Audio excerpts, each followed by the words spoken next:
একটা AI app রয়েছে, সেখানে হয়তো জাস্ট একটা কোয়েরি দিলে জিনিসটা এসে গেল পরপর, কিন্তু তার জন্যে যে ট্রেনিংটা লাগে সেই প্রোগ্রামিংটার জন্য আবার একটা নতুন এমপ্লয়মেন্ট জেনারেশন হবে। সুতরাং একটা নতুন স্কিলিং করে রিস্কিলিং করে এই এমপ্লয়মেন্ট জেনারেশনের একটা নতুন দিক খুলে যাবে। যেমন ব্লু ইকোনমির ক্ষেত্রে খুলছে, তেমনি এআই এর ক্ষেত্রেও খুলবে। তো ওই ধারণাটা সুতরাং ভাবা ভুল যে এআই হলে জব ডিসপ্লেসমেন্ট হবে, কারণ ভারতবর্ষ কিন্তু যেটা ওই ইন্টেন্সিফাইড এআই, যেটা টোটাল অটোমেশন করে সমস্ত ডিসপ্লেস করে দেবে, জাপানের মতো সেটা ভাবছে না। তার কারণ হচ্ছে এবার জাপানে কেন সেটা ভাবা হয়েছে, জাপান বা ইউরোপে ভাবা হয় এই কারণে, তার সাউথ কোরিয়াতে, তার কারণ হচ্ছে ওদের পপুলেশন ডিপ করছে, ওদের তো মানুষজন নেই কাজগুলো করার, সেই জন্য ওরা লার্জ স্কেল অটোমেশনের মধ্যে দিয়ে যাচ্ছে এখানে, বা রোবোটিক্স এআই এগুলোর মধ্যে দিয়ে যাচ্ছে। এখানে তো ঘটনাটা সেটা নয়, এখানে আমরা চাইছি যে হিউম্যান প্রোডাক্টিভিটিটা এনহান্সড হোক, এইটুকুতেই আমাদের যথেষ্ট, তাতেই আমার এমপ্লয়মেন্ট জেনারেশন হবে। প্রোডাক্টিভিটি বাড়লে লোকের মাইনে বাড়বে, মাইনে বাড়লে যথারীতি জিডিপিতেও গ্রোথ হবে এবং কনজাম্পশন বাড়বে। ঠিক। আমি একটু এবার আপনার কাছে জানতে চাইবো যে আয়ের সোর্স অফ ইনকামটা কি দেখতে পাচ্ছেন এই বাজেটটা থেকে ওভারঅল? না, এই বাজেট থেকে তো অনেকগুলো এমপ্লয়মেন্ট জেনারেশনের কথা তো চলেই আসছে, যেগুলো মানে আমি বলবো এগুলো এসেনশিয়ালি সানরাইজ ইন্ডাস্ট্রি, একটা ডেফিনেটলি দ্য ব্লু ইকোনমি, একটা হচ্ছে এআই, একটা হচ্ছে আর একটা হচ্ছে যেখানে হেলথ সেক্টরটা এবং কানেক্টিভিটি সেক্টরটা, এইখানে কিন্তু একটা বড় দিক আমাদের নতুন করে ভাবতে হবে, কারণ সেখানেও এই যখন হেলথ হাব তৈরি হচ্ছে, সেখানেও কিন্তু হেলথে আমরা ডিজিটাল হেলথ নিয়ে কথা বলবো, এআই নিয়ে কথা বলবো, সেখানে নতুন ধরনের স্কিল সেট তৈরি হবে। এইবার এই প্রথম এখানে সেটা এমপ্লয়মেন্টের কনটেক্সটে, সেটা আমি বলবো ওভারঅল হিউম্যান ক্যাপিটালের কনটেক্সটে। হিউম্যান ক্যাপিটাল আমরা সাধারণত ডিফাইন করি যে হিউম্যান রিসোর্স যেটা আছে, তাকে আমরা বাড়াবো কি করে, তার প্রোডাক্টিভিটি বাড়াবো কি করে, এবং তাকে আরো সমৃদ্ধ করবো কি করে, এইটা হচ্ছে জায়গা। তো এবার সেটার জন্য আমাদের দুটো জিনিস লাগে, একটা হচ্ছে তার হেলথ, আর একটা হচ্ছে তার স্কিলিং এবং এডুকেশন। তো হেলথের মধ্যে এখন আমরা চিরটা কাল হেলথটাকে দেখে এসেছি কি হিসেবে, না ওই কতটা ফিজিক্যাল রোগ মুক্ত সে, কিন্তু একটা ইম্পর্টেন্ট কম্পোনেন্ট অফ হেলথ হচ্ছে মেন্টাল হেলথ।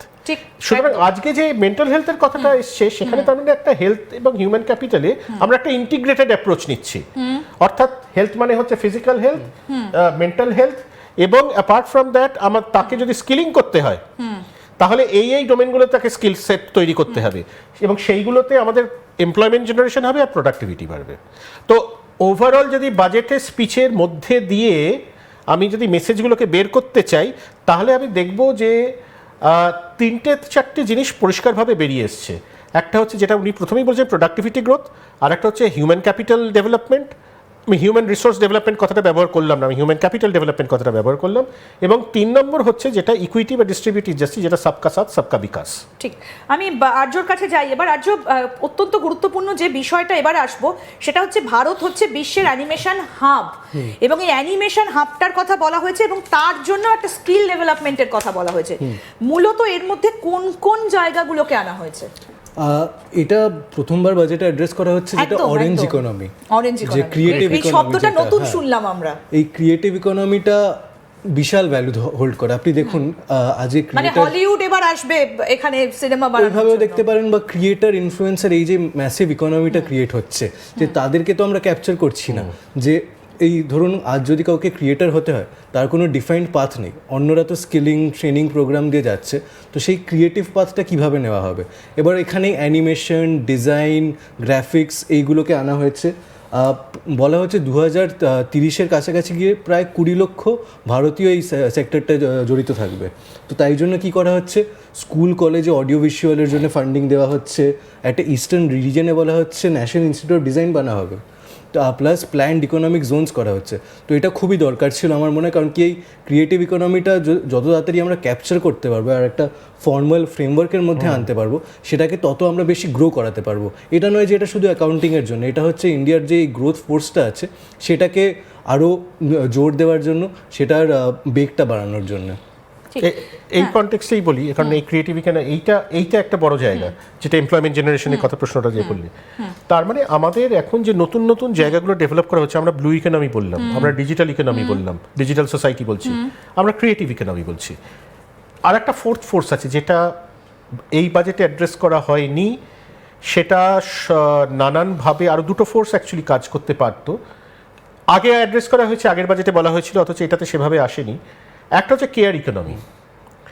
কেয়ার ইকোনমির জায়গাটা হচ্ছে যে আমাদের এই ওল্ড এজ অথবা আমাদের বাচ্চা একদম ইনফ্যান্ট, এদের ঘিরে যে কেয়ার ইকোনমি একটা তৈরি হয়, এবং আমাদের যদি আজকে ওল্ড এজ হোম বা ক্রেশ, ওল্ড এজ হোম বলতে এজিং পপুলেশনের জন্য, ওল্ড এজ হোম কেন, মানে সেটা বাড়িতেও হতে পারে, আচ্ছা। এজিং পপুলেশনের কেয়ার অথবা ইনফ্যান্টের জন্য যে কেয়ার, ঠিক আছে, এই কেয়ারই, কারণ ইনফ্যান্টদের এবং ওল্ড এজের আমাদের প্রপোর্শন যদি 2047-এ দেখি, that will be by 2047 20% of the population হবে অ্যাবভ দ্য এজ অফ 60।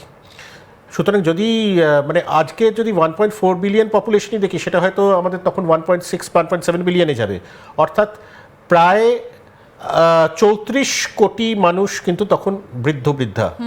হ্যাঁ, আজকের যুগে দেখলে আমরা তো ডেমোগ্রাফিক ডিভিডেন্ডের মধ্যে দিয়ে যাচ্ছি, আমাদের রিপ্রোডাকশন রেটটাও তো অলমোস্ট মানে অ্যাট দ্য রিপ্লেসমেন্ট লেভেল রয়েছে, দুজনের দুটো করে বাচ্চা এই হিসেবে ধরছি। তো না সেটাও এখন যদি বোধহয় 2:1 অনেক ক্ষেত্রে আর একটু কমেছে, city 1.5 গুলোতে, 1.2, হ্যাঁ। কিন্তু কিছু স্টেটে এখনো আমাদের এই বেল্টটা, যেটা এসেনশিয়ালি আমরা the so called Hindi belt বলি, সেখানে এখনো রিপ্লেসমেন্ট রেট কি তার সামান্য এদিক ওদিক।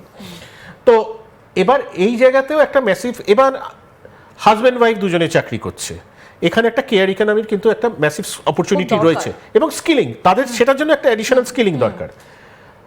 যেটা আরেকটা জিনিস যেটা অ্যাড্রেস করা হয়নি এই বাজেটে এবং হতে পারতো অ্যানাদার গ্রোথ ফোর্স, সেটা হচ্ছে যে এই এজিং পপুলেশনটাকে এক হচ্ছে ইমিউনাইজ করা, এদের হেলথ ফ্যাসিলিটি আরও বেটার করা, যাতে তাদের প্রোডাক্টিভ ইয়ার্স বাড়তে পারে। সেটাকে আমরা, এই ফেনোমেননটাকে আমরা বলছি হেলদি এজিং। আজকে 65 বা 70-এর রিটায়ারমেন্ট, আমরা কি আরও 5 বছর বাড়াতে পারি তাদের প্রোডাক্টিভ এজটা? আমি বলছি রিটায়ারমেন্ট বলে না, তারা রিটায়ার করে গেল, কিন্তু তাদের maybe advisory capacity, maybe home care, তারা বাড়িতে রয়েছেন, বাড়িতে নানান ধরনের প্রোডাক্টিভ কাজ করছেন, এবং এগুলোকে যদি অ্যাকাউন্ট করা হয়, সেটা আমার জিডিপির মধ্যে কিন্তু অ্যাকাউন্ট করা হবে, এবং প্রোডাক্টিভ লাইফ যত মানুষের বাড়বে, সেক্ষেত্রে কিন্তু আমাদের জিডিপির গ্রোথটা বাড়বে। একদম। এবার আমি একটা বিষয় আসবো, সেটা হচ্ছে সেমি কন্ডাক্টর। এটা কিন্তু খুব ইম্পর্টেন্ট। সেটা হচ্ছে ভারতেই এবার সেমি কন্ডাক্টর তৈরি হবে, অর্থাৎ আমেরিকার সেই যে চিপ যেগুলো আমরা ব্যবহার করে এসেছি এবং যেটা নিয়ে একটা প্রচুর বিস্তর আলোচনা হয়েছে, সেটার উপর নির্ভরশীলতা কমবে। India semi conductor mission 2.0, semiconductor গবেষণা প্রশিক্ষণ কেন্দ্রগুলোর ওপর নজর, এবং একই সঙ্গে বলবো বায়োফার্মা কেন্দ্র। এই 5 বছরে 10,000 কোটি টাকা বরাদ্দ করা হয়েছে। আমি আর্যর কাছে যাই একটু, এই যে সেমি কন্ডাক্টর, মূলত এর ওপর নির্ভরশীলতা ভারত যদি কমাতে চায়, কি কি ক্ষেত্রে লাভ হবে? একটা প্রথম লাভ হচ্ছে, আপনি দেখবেন ইলেকট্রিক ভেহিকেলসের দাম কমবে, ওটা ফার্স্ট ইন্ডিকেশন। চিপ বেস যেগুলো, চিপ। তারপরে সেমিকন্ডাক্টর যখনই ইন্ডিয়া নিজে ম্যানুফ্যাকচার করা শুরু করবে, একটা এমপ্লয়মেন্ট বুস্ট এখানে ক্রিয়েট হবে, যে আমরা এখানে ম্যানুফ্যাকচার করছি। এবার সেটা আরেকটা থার্ড হচ্ছে, এখানে ডোমেস্টিকে আমাদের এমপ্লয়মেন্ট বাড়লো,